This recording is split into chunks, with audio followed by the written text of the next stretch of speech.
बिहार में अपराधी कोई हो, किसी जाति का हो, किसी धर्म का हो, अपराध करने वाला बचेगा नहीं। या तो बिहार छोड़ना पड़ेगा, नहीं तो शमशान जाना पड़ेगा, दूसरा कोई स्थान नहीं। 15 अगस्त के बाद जिला से किसी भी व्यक्ति को रेफर नहीं करना है, यही इलाज कराने का काम। बच्चों को बाहर जाना पड़ता, हमारे बच्चे बाहर जाकर पढ़ाई करते, किसी को सिवान आना पड़ता है, किसी को बनारस जाना पड़ता है, किसी को गोरखपुर जाना पड़ता है, किसी को दिल्ली जाना पड़ता है। हमने तय किया है एक तो सभी प्रखंडों में, जिस प्रखंड में हमारा डिग्री कॉलेज नहीं है, इसी जुलाई के माह से हम डिग्री कॉलेज सभी प्रखंडों में शुरू करने जा रहे हैं। और इसके साथ साथ ऐसा स्कूल बनाना, ऐसा मॉडल स्कूल बनाना है जिसमें पदाधिकारी का बच्चा, नेता का बच्चा, जो विधायक सांसद है, इनके बच्चे यदि बाहर पढ़ने जाते हैं, ऐसी व्यवस्था खड़ा करना है। यह जो मॉडल स्कूल बनेगा सभी प्रखंडों में, हम उसमें नीट की तैयारी से लेकर जेई की तैयारी से लेकर IIT की तैयारी तक सभी काम को वहां करवाएंगे और ऐसी व्यवस्था खड़ा करेंगे।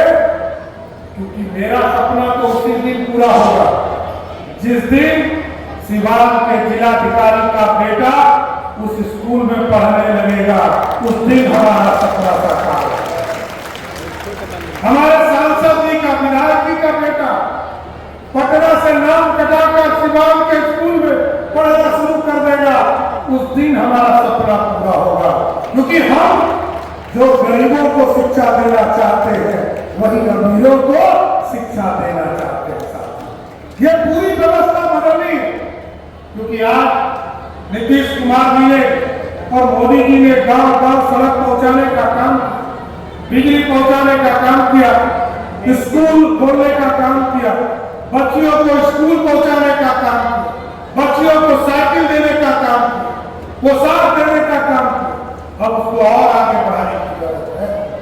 हम जब तक उसको स्किल नहीं बनाएंगे, कौशल युक्त नहीं बनाएंगे, तब तक हमारी बहनें मुख्य धारा में नहीं खड़ा हो पाएंगी। इसलिए साथियों, मैं स्पष्ट तौर पर कहना चाहता हूँ, यहाँ मंगल जी बैठे, इन्होंने जब स्वास्थ्य विभाग में काम किया, 3 चीजों में हम सबसे, देश में सबसे आगे, बिजली सबसे ज्यादा हम निर्बाध तौर पर बिहार में, हम बिहार के आम लोगों को देते हैं।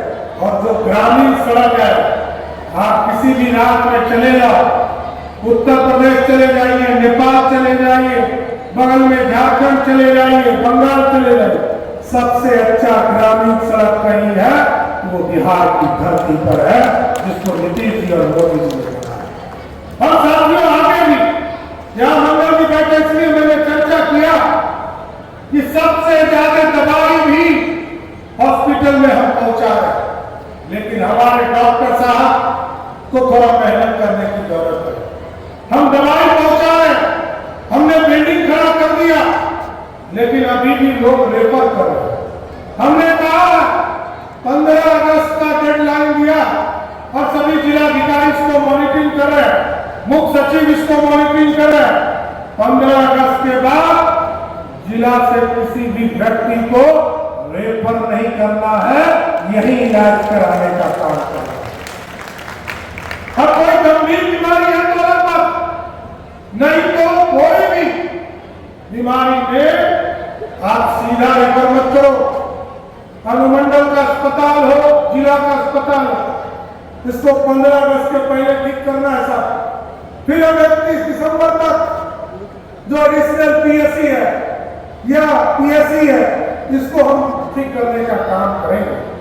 लेकिन साथियों को अब उद्योग लगाना है और उद्योग का जाल भी बिछाना है, और उद्योग जब तक नहीं लगेगा तब तक बिहार आगे नहीं बढ़ सकता है।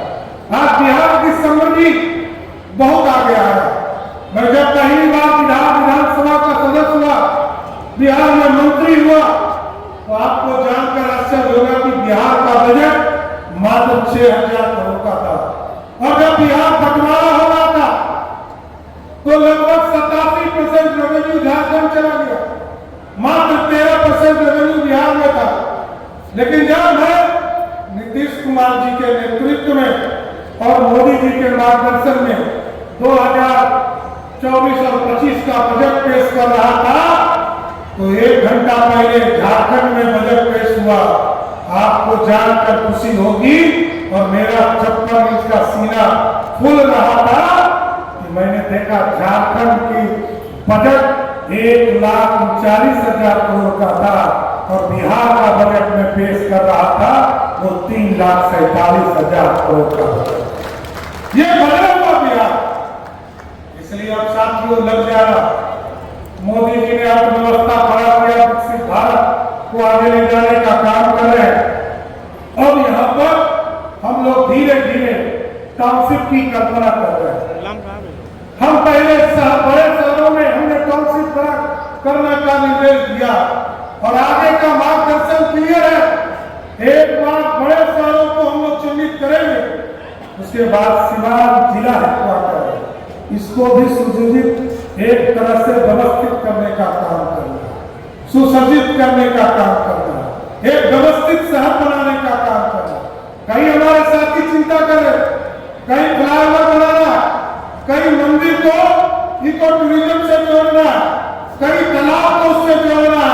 मैं आपको स्वस्थ करता हूँ, ऐसी व्यवस्था खड़ा करना है कि बिहार एक टूरिज्म के तौर पर सीवान को भी जानने वाला शहर होगा।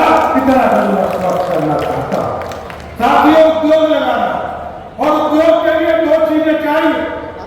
अभी चीनी उद्योग, चीनी मिल चिंता किया हमारे माननीय विधायक, हमारे सांसद जी ने कई चीजों की चिंता किया।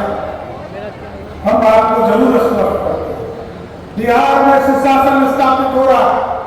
नीतीश कुमार जी ने कई कानून बनाकर, स्पीडी कार्य चलाकर बिहार में सुशासन स्थापित किया, न्याय के साथ विकास को आगे बढ़ाने का काम किया।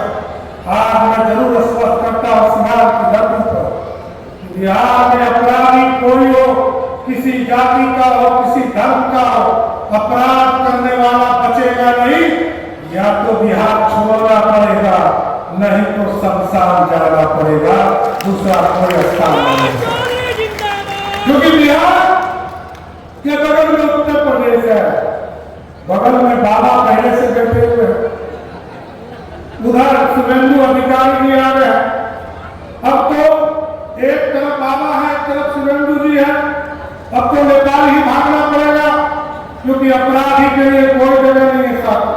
यहाँ सुशासन चाहिए और सुशासन जैसे ही और बढ़ाएंगे वैसे ही उद्योग बढ़ेगा। मैं जरूर स्पष्ट करता हूँ कि अब आपने कहा है कि हमको चीनी मिल यहाँ लगाना चाहिए।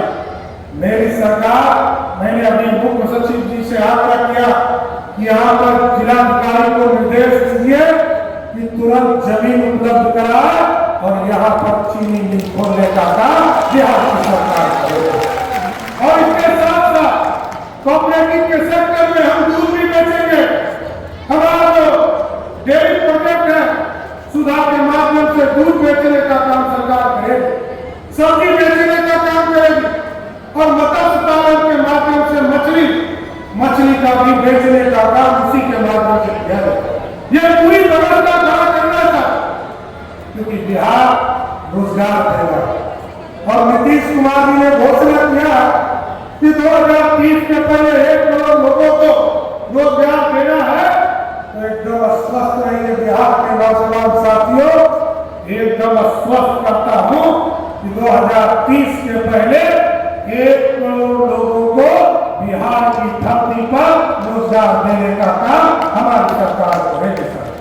कई चीजें हैं, चाहे वो जीविका दीदी हो या और अन्य भी चीजें हैं, हम लगातार इसको आगे बढ़ाने का काम कर रहे हैं। हम आपको स्वस्थ करते हैं, कई चीजों में हम लोग इसको बढ़ाएंगे। बस स्टैंड के निर्माण का काम सभी जगह फोकस किया जा रहा है और सारी व्यवस्था को खड़ा किया जाए। और क्योंकि इसलिए हम ज्यादा हड़बड़ी में हैं, लोग कहते हैं, कई ऑफिसर हमसे मिलते हैं कि सर पिछले 60 दिनों में कल मेरा 7 दिन पूरा हुआ है और 7 दिन में लगभग 350 तरह के आदेश हमने किया है। तो कई ऑफिसर हमको आके कहते कि सर आप बहुत हड़बड़ी में, हम हड़बड़ी में